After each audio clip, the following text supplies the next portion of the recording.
Hi friends, ഞാൻ ഇന്നലെ എൻ്റെ ചാനലിൽ ഒരു വീഡിയോ അപ്ലോഡ് ചെയ്തായിരുന്നു. വാട്സപ്പിലെ പുതിയൊരു അപ്ഡേഷനെ കുറിച്ചുള്ള വീഡിയോ ആയിരുന്നു. അതിൻ്റെ ഒരു അടുത്ത വീഡിയോ ആയിട്ടാണ് ഞാൻ വന്നിരിക്കുന്നത്. ആ വീഡിയോ നിങ്ങൾ കണ്ടിട്ടില്ലെങ്കിൽ താഴെ ഡിസ്ക്രിപ്ഷൻ ബോക്സിൽ ഞാൻ ലിങ്ക് ഇട്ടിട്ടുണ്ട്. അവിടുന്ന് എൻ്റെ വീഡിയോ കാണാവുന്നതാണ്. ഞാൻ എൻ്റെ വാട്സപ്പ് അക്കൗണ്ട് ഒന്ന് ഓപ്പൺ ആക്കുകയാണ്. ഇന്നലെ പറഞ്ഞേക്കുന്നത് നമ്മുടെ ഫോണിൽ നമ്മുടെ വാട്സപ്പിൽ തന്നെ നമുക്ക് വരുന്ന ഫോട്ടോസും വീഡിയോസും ഹൈഡ് ചെയ്യാനുള്ള ഓപ്ഷനാണ് ഞാൻ ഇന്നലെ പറഞ്ഞു തന്നത്. പിന്നെ ആ ഫോട്ടോസും വീഡിയോസും എവിടെ പോകുന്നതാണ് ഞാൻ ഇന്ന് കാണിച്ചു തരാൻ പോകുന്നത്. അതിനായി ഞാൻ എൻ്റെ വാട്സപ്പിലെ ഒരു ഫോട്ടോ ഞാനിവിടെ എൻ്റെ അക്കൗണ്ടിൽ വന്ന ഒരു ഫോട്ടോ ഞാൻ എടുത്ത് ഡൗൺലോഡ് ചെയ്യുകയാണ്. അതുകൊണ്ടേ ഞാനിവിടെ ഡൗൺലോഡ് ആക്കിയിട്ടുണ്ട്. അത് ഞാൻ ആ ഓപ്ഷൻ ഡിസേബിൾ ചെയ്തിട്ടേക്കൊന്ന് എനേബിൾ ചെയ്തിട്ടേക്കൊന്ന് നിങ്ങൾക്ക് നോക്കാം. അതിൻ്റെ ഡാറ്റ സ്റ്റോറേജ് അതിനകത്ത് നോക്കിയിട്ട് അതിനകത്ത് ഡിസേബിൾ ചെയ്തിട്ടേക്കുവാണ്. ഞാനത് കട്ട് ചെയ്തിട്ട് എൻ്റെ ഫയൽ മാനേജറിൽ പോവുകയാണ്. ഫയൽ മാനേജറിൽ ലൊക്കേഷനകത്ത് അതിൻ്റെ താഴോട്ട് സ്ക്രോൾ ചെയ്തിട്ട് വാട്സപ്പ് എന്ന് പറയുന്ന ഓപ്ഷൻ ക്ലിക്ക് ചെയ്യുക. എന്നിട്ട് അതിനകത്തുനിന്ന് മീഡിയ എന്ന് പറയുന്ന ഓപ്ഷൻ ക്ലിക്ക് ചെയ്യുക.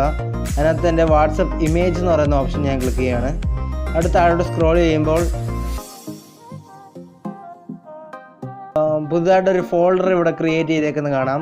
പ്രൈവറ്റ് എന്ന് പറയുന്ന ഒരു ഫോൾഡർ. അതിനകത്ത് ജസ്റ്റ് ക്ലിക്ക് ചെയ്യുക. അന്നേരം ഞാനിപ്പം ആ ഡൗൺലോഡ് ചെയ്ത ഇമേജ് ഞാനിപ്പോൾ എടുത്ത് കാണിക്കാം. ഇവിടെ കണ്ടേ, ഈ ഇമേജാണ് ഞാൻ നേരത്തെ ഡൗൺലോഡ് ചെയ്തത്. നിങ്ങൾ കണ്ടതാണ്. കണ്ടേ, ഈ ഇമേജ് ഞാനിപ്പോൾ എൻ്റെ ഗാലറി ഒന്ന് ഓപ്പൺ ആക്കാം. ഗാലറി ഓപ്പൺ ആക്കി വാട്സപ്പിനകത്ത് നോക്കുമ്പോൾ ആ ഫോട്ടോ ഇതിനകത്ത് വന്നിട്ടില്ല. നിങ്ങൾ കണ്ടല്ലോ, ആ ഫോട്ടോ ഇതിനകത്ത് വന്നിട്ടില്ല. അതിന് പകരം ഇതാണ് ഇത് പുതിയതായിട്ടൊരു പ്രൈവറ്റ് ഫോൾഡർ എന്ന് പറയുന്ന ഫോൾഡറിനകത്ത് ഇത് ഇൻക്ലൂഡ് ആയി കിടക്കുന്ന കാണാം. ആ ഫോട്ടോ നമ്മുടെ ഫോണിൽ തന്നെ സ്റ്റോർ ആവുന്നുണ്ട്, പക്ഷേ നമ്മുടെ ഗാലറിയിലോട്ട് അത് കാണിക്കത്തില്ല. നിങ്ങളെല്ലാം ഒന്ന് ചെക്ക് ചെയ്ത് നോക്കുക. ഈ വീഡിയോ ഇഷ്ടപ്പെട്ടെങ്കിൽ ലൈക്ക് ചെയ്യാൻ മറക്കരുത്. അടുത്തുള്ള ആ ചുവന്ന സബ്സ്ക്രൈബ് ബട്ടൺ ക്ലിക്ക് ചെയ്ത് അടുത്തുള്ള ആ ബെൽ ഐക്കൺ കൂടെ ഒന്ന് ക്ലിക്ക് ചെയ്താൽ ഞാൻ പോസ്റ്റ് ചെയ്യുന്ന വീഡിയോ നിങ്ങൾക്ക് അപ്പം തന്നെ കാണാൻ പറ്റുന്നതാണ്. എന്തെങ്കിലും ഡൗട്ട്സോ കാര്യങ്ങളോ വല്ലതും ഉണ്ടെങ്കിൽ താഴെ കമൻറ്റ് ബോക്സിൽ പോയി കമൻറ്റ് ചെയ്യാം. ഈ വീഡിയോ കൂട്ടുകാർക്കൊക്കെ ഒന്ന് ഷെയർ ചെയ്ത് കൊടുക്കുക.